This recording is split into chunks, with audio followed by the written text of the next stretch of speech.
So friends, मेरे पास है strategic cost management का क्वेश्चन पेपर। ये है आपका जो रिसेंटली दिसंबर 23 में जो एग्जामिनेशन हुआ था CMA फाइनल का, according to syllabus 2022। Okay, and strategic cost management आपका CMA फाइनल ग्रुप 3 के अंदर है एंड बहुत स्कोरिंग सब्जेक्ट है। एंड ये जो न्यू सिलेबस के अकॉर्डिंग जो क्वेश्चन आया था दिसंबर 23 में, ये मॉडरेट लेवल का क्वेश्चन आया था। मतलब MCQ थोड़ा बहुत डिफिकल्ट था, लेकिन जो लॉन्ग टाइप ऑफ क्वेश्चन था वो सब बहुत इजी आया था, राइट।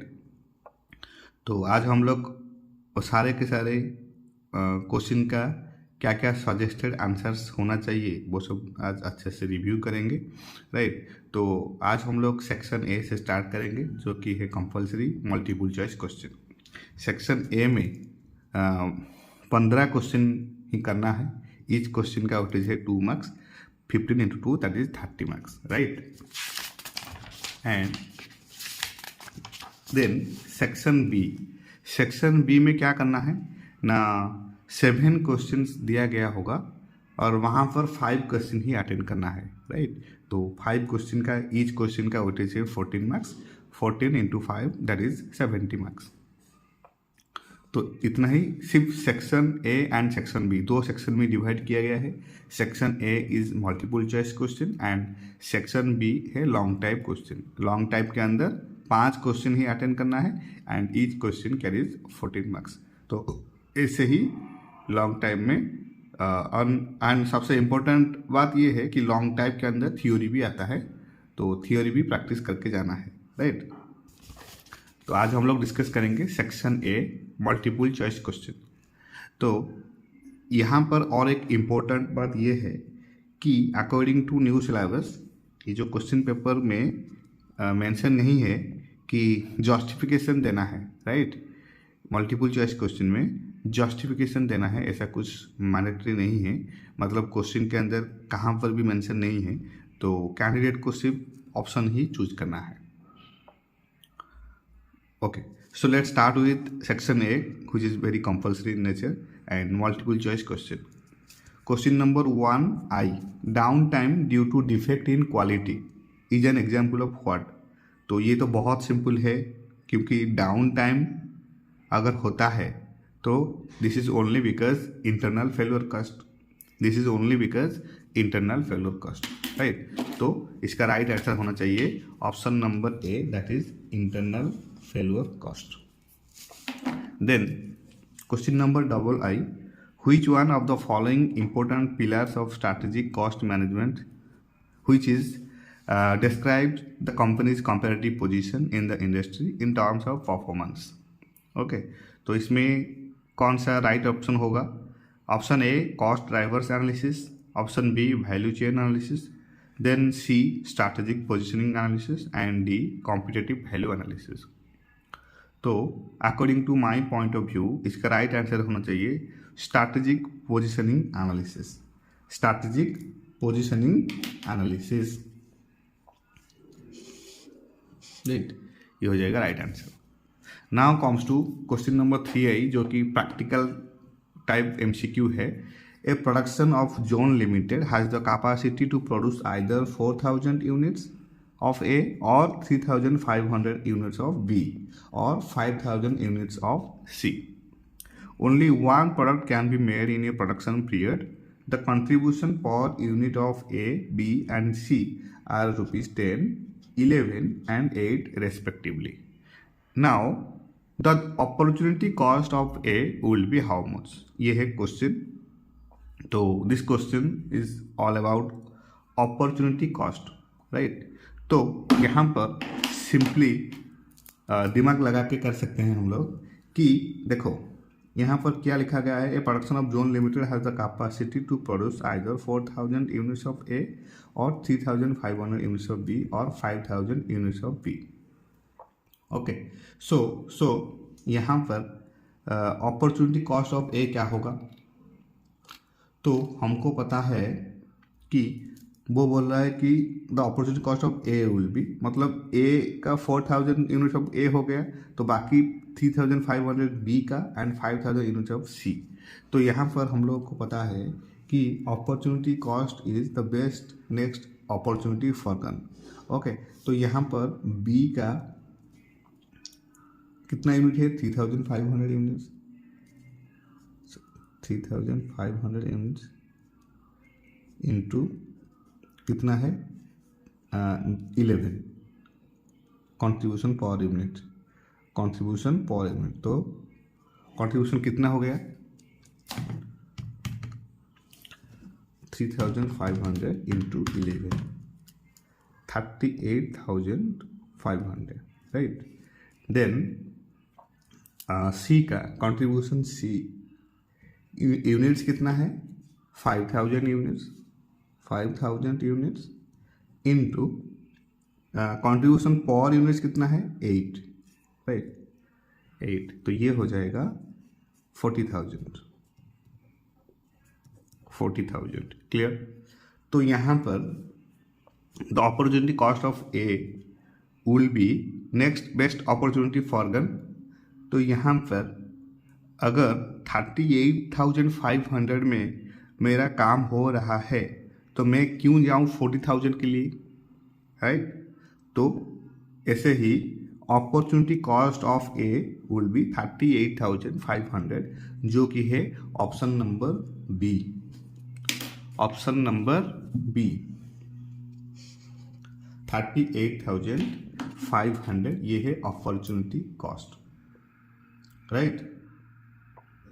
सॉरी, यहाँ पर अपॉर्चुनिटी कॉस्ट होना चाहिए, sorry, my bad, opportunity cost होना चाहिए 40,000, right?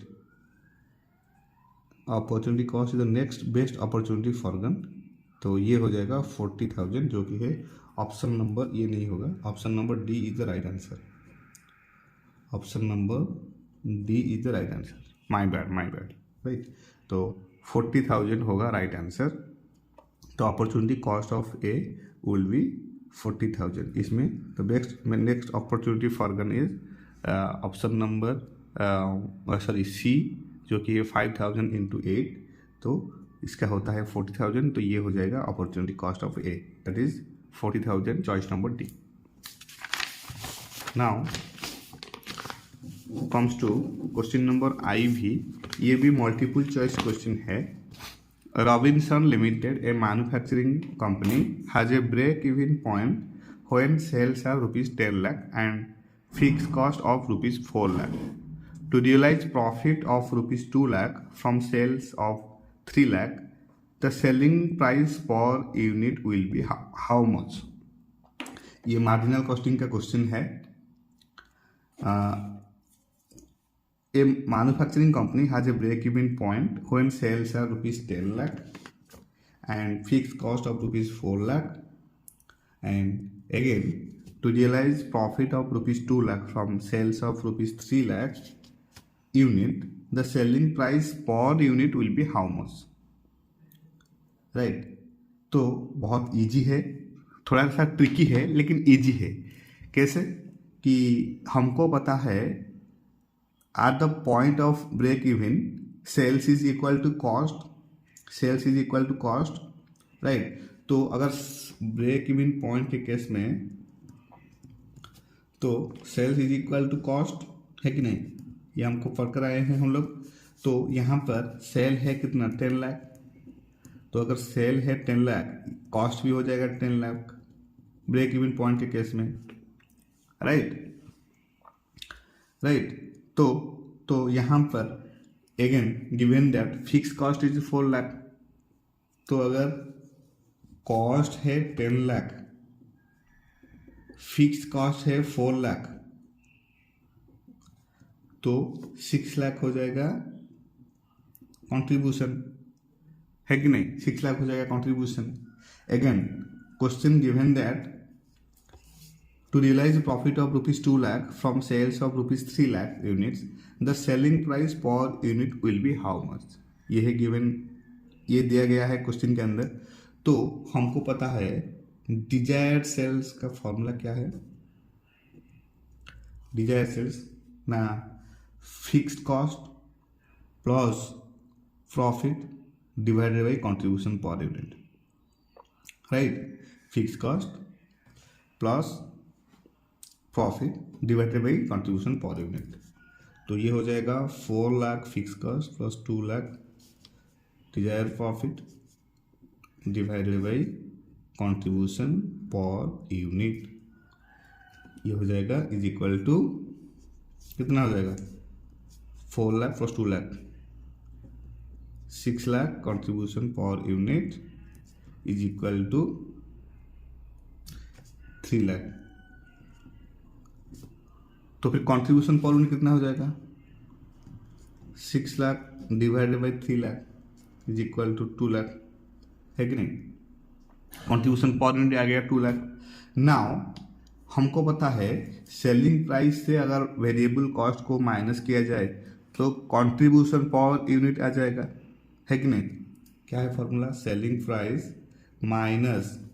Price minus variable cost is equal to contribution per unit, है कि नहीं।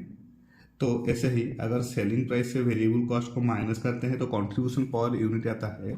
तो सेलिंग प्राइस का फॉर्मूला क्या होगा फिर, तो ये आर हो जाएगा variable cost plus contribution per unit. Okay, तो यहाँ पर variable cost we obtain that is variable cost plus contribution per unit. Okay, तो यहाँ पर वेरिएबल कॉस्ट है 2 lakh plus contribution 2 per unit plus contribution per unit 2 पर यूनिट। तो ये हो जाएगा 4, ये हो जाएगा 4, राइट। तो अकॉर्डिंगली राइट आंसर होगा 4, राइट आंसर होगा 4। Okay, now next question number V। ये भी multiple practical based multiple type question है। Oman Limited plans to introduce a new product ZOS and is using target cost approach. The selling price of product ZOS is set at rupees 120 for each unit and sales revenue for the coming year is expected to be rupees 9,60,000. The company requires a return of 15% on the coming year on its investment of rupees 20 lakh. What is the target cost per unit for the coming year? तो ये है question. तो target cost के case में क्या होता है, target cost के केस में क्या होता है ना, देखो यहाँ पर given that the selling price of product ZOS is set at rupees 120 for each unit and sales revenue for the coming year is expected to be rupees 9,60,000. Okay, तो हमको पता है sales revenue minus profit is equal to target cost, या फिर sales revenue minus return on investment is equal to target cost. तो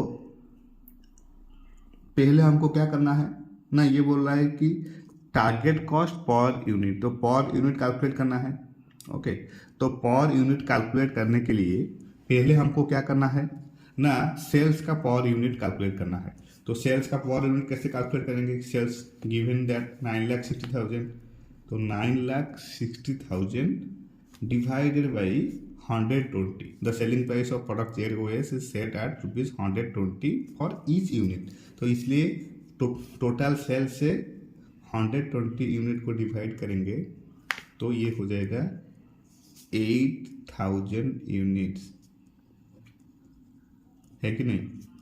9,60,000 divided by 120 is equal to 8,000 units, total units, right. Now we need to calculate return on investment, that is profit. The company requires a return of 15% on the coming year on its investment of rupees 20 lakh. 20 lakh का 15% calculate करना है। 20 lakh into 15%, 20 lakh into 15% कितना होगा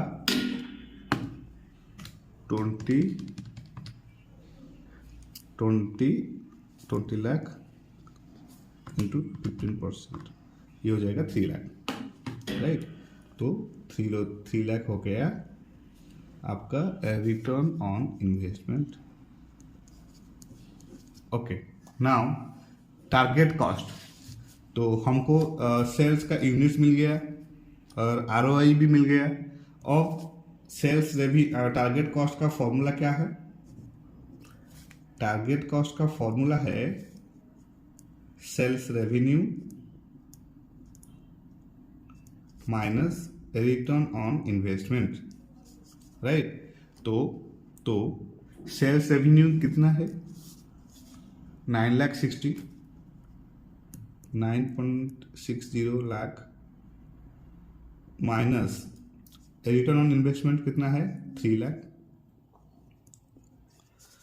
तो 960 minus 3 lakh ये हो जाएगा 9,60,000 minus 3 lakh 6,60,000।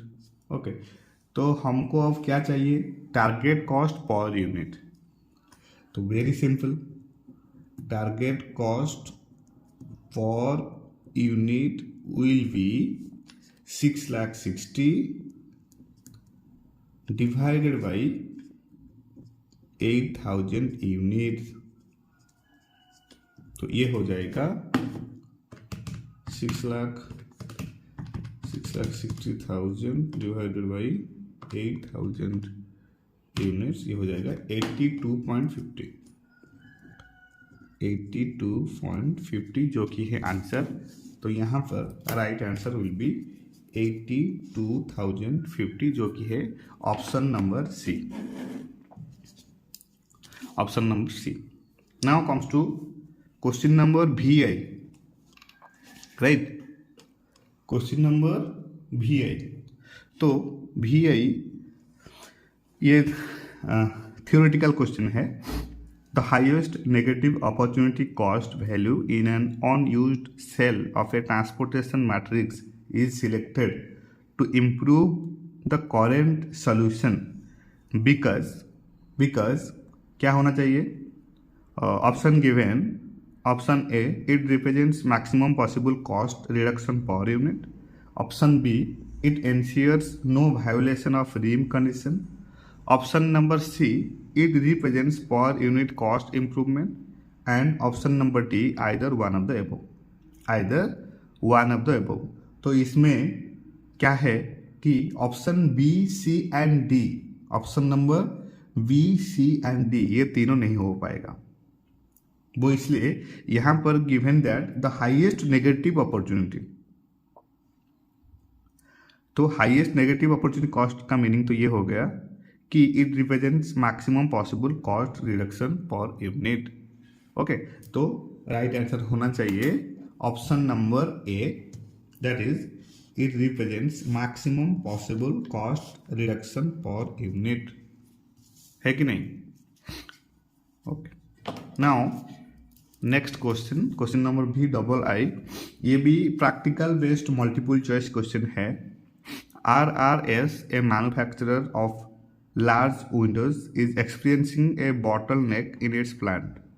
Setup time at one of its workstations has been identified as the culprit.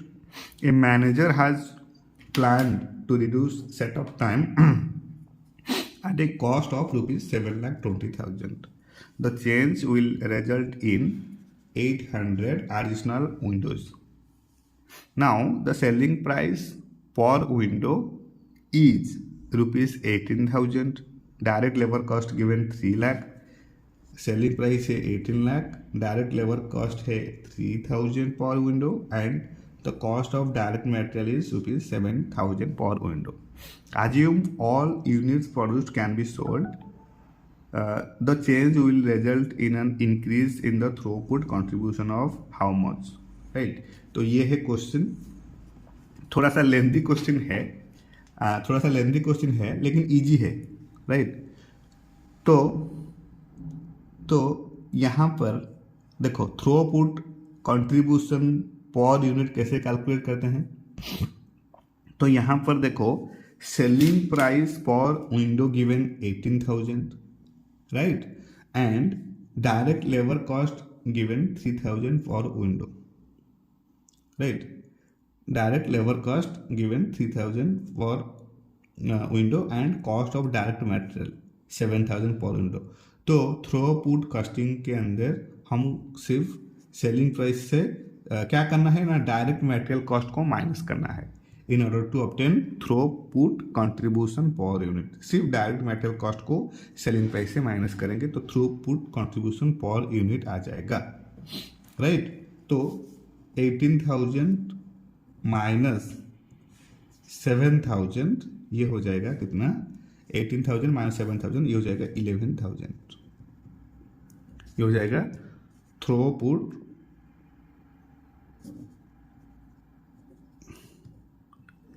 contribution per unit.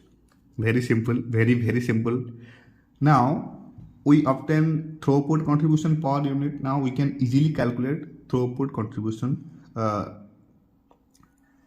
Increase कितना हो गया वो कैलकुलेट कर सकते हैं. कैसे ना, थ्रोपुट कंट्रीब्यूशन पर यूनिट आ गया 11,000, इसमें मल्टीप्लाई करेंगे कितना, जो additional Windows change in result in 800 additional Windows, इसको ही मल्टीप्लाई करना है. ऑलरेडी क्वेश्चन में दिया गया है सब कुछ, राइट? तो 11,000 इंटू 800, 11,000 इंटू 800, वो इसलिए यहाँ पर लिखा गया है the change will result in an increase in the throughput contribution. तो क्लियरली चेंज कितना एडिशनल यूनिट हुआ है, 800 यूनिट्स. तो थ्रोपुट कंट्रीब्यूशन कितना हमारा आया, 11,000. तो 11,000 इंटू 800 ये हो जाएगा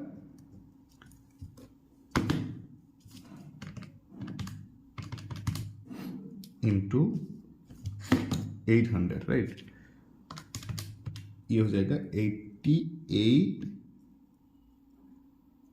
88, सॉरी कहाँ पर तो गलती कर दिया मैंने, 11,000 इंटू 800, सॉरी 11,000 इंटू 800, हाँ 88 लाख, ओके 88 लाख. तो ये है राइट आंसर जो कि है ऑप्शन नंबर बी, 88 लाख. तो थ्रोपुट कंट्रीब्यूशन के केस में सिर्फ जो डायरेक्ट मटेरियल कॉस्ट है वो सेलिंग प्राइस से माइनस होता है, देन उसके बाद मल्टीप्लाई करेंगे एडिशनल यूनिट के साथ, तो ये आ जाएगा change in throughput contribution, right? Now comes to question number VIII. ये भी एक practical based multiple choice question है लर्निंग कर्व का. An employee of ROB limited took 200 units to complete the first setup of a new machine using 90% incremental unit time learning model. Indicate that the second setup on the new machine is expected to take how much time, right? तो यह है question. तो an employee of ROB Limited took 200 minutes to complete the first setup, right? तो first setup के लिए 200 minutes ले रहा है, राइट? तो सेकंड यूनिट का लगा 200 इंटू 90%, 100 इंटू 90%, दैट इज 180. तो टोटल टाइम कितना होगा, टोटल टाइम हो जाएगा 180 इंटू 2, दैट इज 360, राइट? तो फर्स्ट यूनिट को टाइम ले रहा है 200 एंड सेकंड यूनिट के लिए टोटल टाइम ले रहा है 360. तो फर्स्ट एंड तो सेकंड ये मिलकर हो रहा है 360. तो इसका जो डिफरेंस होगा इंक्रीमेंटल यूनिट का डिफरेंस होगा, राइट? तो 200 माइनस 360 माइनस 200, ये जो 160 आएगा, 160 मिनट्स जो आएगा ये हो जाएगा सेकंड यूनिट का incremental time, right? using a 90% incremental unit time learning model indicates that the second setup on the new machine is expected to take 160 minutes, right. तो इसका जो डिफरेंशियल फिगर होगा वही होगा जो इंडिकेट करता है सेकंड सेटअप का इंक्रीमेंटल यूनिट्स, राइट। तो ऐसे ही लर्निंग कर्व का क्वेश्चन है, ये बहुत इजी है क्योंकि फास्ट सेटअप में 200 मिनट्स टाइम ले रहा है, सेकंड सेटअप में 180 जो कि 200 का 90%, total time to second unit का ले रहा है 180 इंटू 2 दैट इज 360, राइट। तो फास्ट यूनिट के लिए टाइम ले रहा है 200, सेकंड यूनिट के लिए 360 टोटल टाइम, तो 360 minus 200 is equal to 160 minutes. ये हो जाएगा इंक्रीमेंटल लर्निंग मॉडल। तो अकॉर्डिंगली राइट आंसर होगा option number A that is 160 minutes. Now comes to question number IX, ये सेक्शन बी का question, right. The drive of window of a fast food operation was being studied using simulation for a variety of operating characteristics. As part of the study, data was collected on order processing time as given in the following table. Using the first 2 digits of the random numbers, determine the processing time what will be used to simulate the fifth simple. Question को अच्छे से पढ़ना है क्योंकि question के अंदर ही answer है। सेकंड जो सेंटेंस है, सेकंड सेंटेंस ये बहुत इंपॉर्टेंट है। As part of the study data was collected on order processing time as given in the following table using the first 2 digit of the random numbers, right.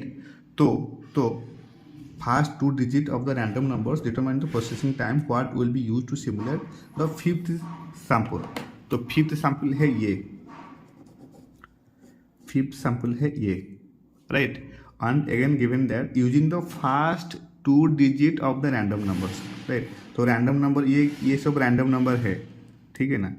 तो random number का first 2 digit, तो ये जो random number है suppose 5 का जो random number है 3757, तो फर्स्ट 2 digit कितना होगा 37, ये फर्स्ट 2 digit है कि नहीं, राइट। तो 37 is the first 2 digit of random number of fifth sample which is following with in the processing time of 2 minutes। कैसे देखो ये जो 0.30 है ये कौन सा सीरीज में आता है?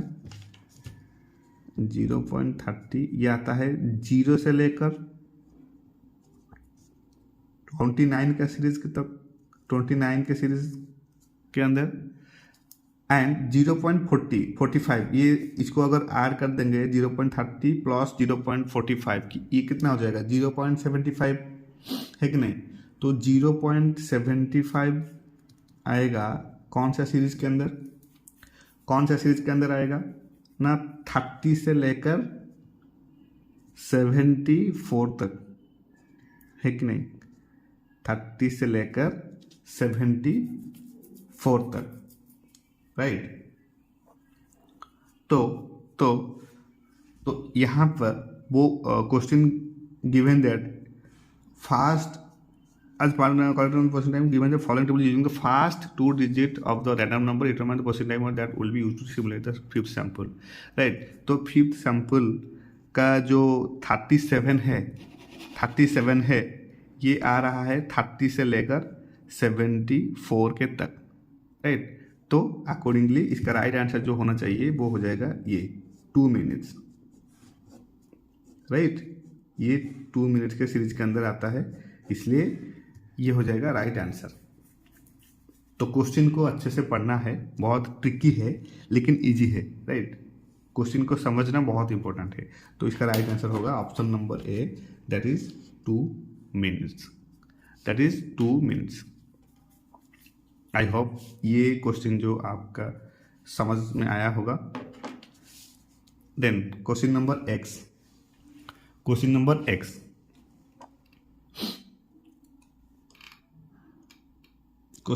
X, right. एक company producing output X and Y uses under standard costing the standard overhead contents of each product is X rupees 3 per unit and Y rupees 2.25 per unit. The budgeted overhead is rupees 860 and budgeted time is 3440 hours. Actual output X 200 units and Y 100 units. Actual time given 3200 hours. Actual overhead given 875. Now we need to calculate overhead volume variance. Overhead volume variance, right? तो overhead volume variance का formula क्या है? ये है formula overhead volume variance का. Overhead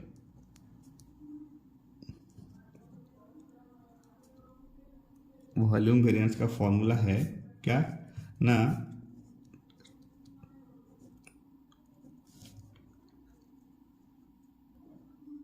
standard hours minus actual hours into standard hours minus actual hours into standard rate. ये है overhead volume variance का फॉर्मूला. तो यहाँ पर पर आवर ओवरहेड कैलकुलेट करना है. पर आवर ओवरहेड से ही कैलकुलेट हो पाएगा. तो पर आवर ओवरहेड कितना है, कैसे कैलकुलेट करेंगे ना. The budgeted overhead given 860, right. तो 860 डिवाइडेड बाई 3440 ये हो जाएगा 0.25 पर आवर्स, है कि नहीं. तो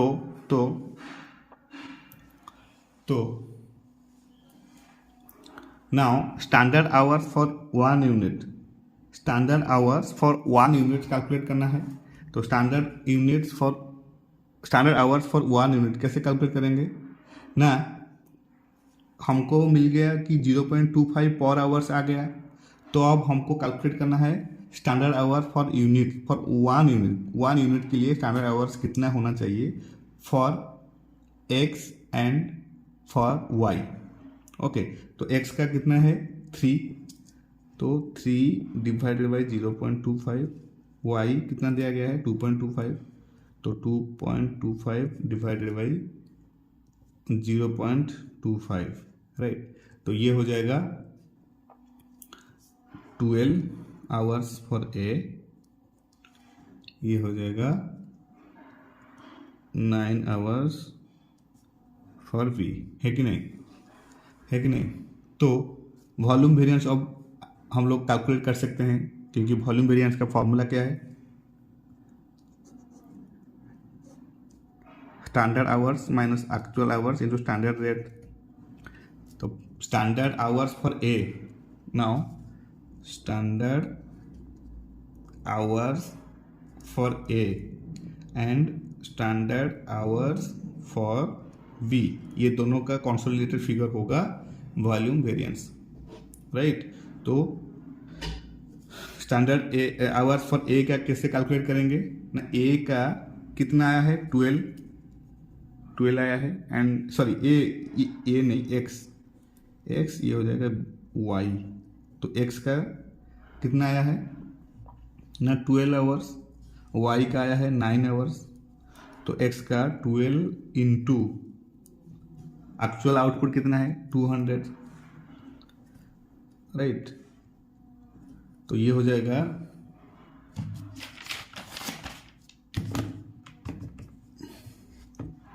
12 into 200, that is standard hours for actual output 2400, right. And standard hours for actual output of y का कितना होगा, y का होगा 9 into 100 units, 9 into 100 units, right. ये हो जाएगा 900 आवर्स. तो ये हो जाएगा टोटल स्टैंडर्ड आवर्स हो जाएगा 3300 आवर्स, है कि नहीं. ये आ गया. अब वॉल्यूम वेरिएंस इजीली कैलकुलेट कर सकते हैं. volume variance will be standard hours minus actual hours given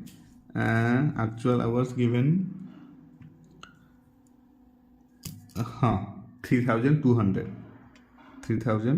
standard hours आ गया, एक्चुअल आवर्स आ गया, इसको स्टैंडर्ड रेट के साथ मल्टीप्लाई करेंगे। स्टैंडर्ड रेट कितना आया था 0.25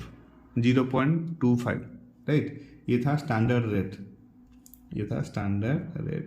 per hour, standard rate per hour 0.25, तो ये हो जाएगा 100 इंटू 0.25, ये हो जाएगा 25 राइट, ये हो जाएगा आंसर।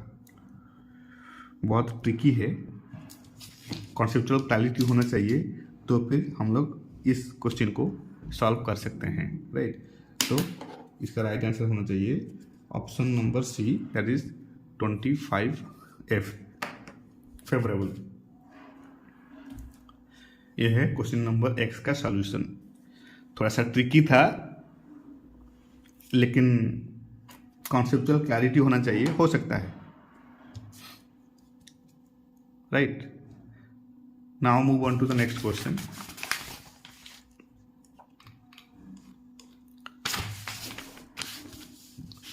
क्वेश्चन नंबर XI, ये गेम थ्योरी का क्वेश्चन है राइट, गेम थ्योरी का क्वेश्चन है, प्रैक्टिकल बेस्ड।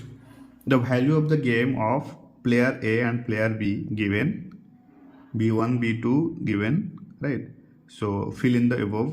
तो इसका वैल्यू ऑफ द गेम क्या होना चाहिए? Option given 4, 6, 8 and none of the above. Okay, so value of the game, पहले हमको क्या करना है, minimum value in row, minimum value in row. तो यहाँ पर दो रो गिवन है 4, 6, -10 एंड 10, तो मिनिमम वैल्यू इन रो, तो 4 एंड 6 के अंदर मिनिमम वैल्यू कितना है? तो ये है 4। सिमिलरली -10 एंड 10 के अंदर मिनिमम क्या है ना 10, सॉरी -10 विल बी मिनिमम, -10 है कि नहीं? ये है minimum row operation. Now column operation maximum value, अब कॉलम ऑपरेशन का मैक्सिमम वैल्यू दिखना है, तो कॉलम क्या है ना 4 एंड -10, 6 एंड 10 राइट। तो 4 एंड 10 -10 के अंदर बड़ा कौन है, मैक्सिमम कौन है? तो वो है 4। सिमिलरली 6 एंड 10 में के अंदर मैक्सिमम कौन है? वो है 10, है कि नहीं? ये हो गया कॉलम ऑपरेशन, ये हो गया रो ऑपरेशन, रो ऑपरेशन, ये हो गया कॉलम ऑपरेशन। ये है first step. Then now maximum of minimum row, maximum of minimum row, या फिर you can say मैक्सिमीन, you can say मैक्सिमीन of minimum रो। तो ये है जो मिनिमम रो ऑपरेशन हम लोग किए थे, इसको लिख लेता हूं मैं। मिनिमम रो ऑपरेशन ये है मैक्सिमम कॉलम ऑपरेशन, है कि नहीं? सेकेंड स्टेप में क्या होगा, जो मिनिमम रो ऑपरेशन आया है इसके अंदर मैक्सिमीन कितना होना है वो दिखना है। तो 4 एंड -10 के अंदर मैक्सिमम क्या है ना 4 है, maximin of minimum row is equal to 4। Similarly minimax of column row, तो जो मैक्सिमम आया है कॉलम ऑपरेशन के अंदर, इसका फिर मिनिमम ऑपरेशन करना है राइट। तो मिनिमैक्स, इसको कैसे लिखना है? Minimax of column operation, minimax of maximum column operation, maximum column operation, right. कितना होगा? Minimax of maximum column operation. तो यहाँ पर भी 4 और 10 के अंदर मिनिमम कौन है? 4 है, तो 4 हो जाएगा Minimax of maximum column operation, right. Now हमारे पास कितना आ गया ना? मैक्सिमिन आ गया रो ऑपरेशन का 4 and Minimax of maximum column operation का भी 4 आ रहा है। तो गेम थ्योरी के अंदर हमको पता है if both maximin and minimax value is same, then that will be our value of the game. So accordingly here the answer will be option number A, that is 4. Option number A is the right answer, right। बहुत interesting question है game theory. पहले row operation के अंदर minimum value calculate करना है and similarly column operation का maximum value obtain करना है। देन स्टेप 2 के अंदर क्या करेंगे? मिनिमम रो का maximin and maximum column row का मिनीमैक्स कैलकुलेट करना है। अगर वो दोनों इक्वल होता है तो वही होगा game of the theory, game of the game theory का value. Okay. Now question number XII. The slack time of tail event of activity Z of a project is 2 days.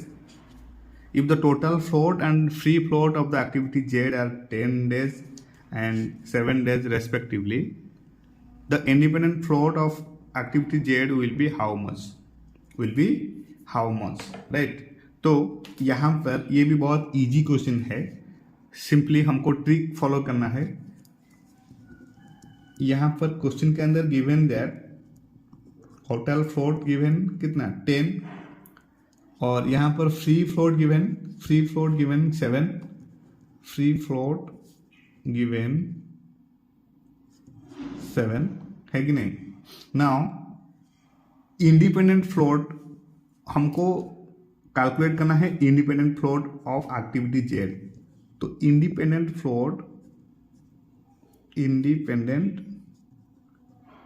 Float कैसे calculate करते हैं ना? Free float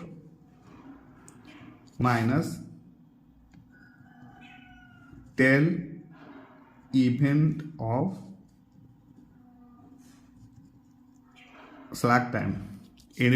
independent float का formula है free float minus tail event of slack time, tail event of slack time. Okay, so independent float, अच्छा free float given कितना 7 है कि नहीं, minus 10 tail event of slack time.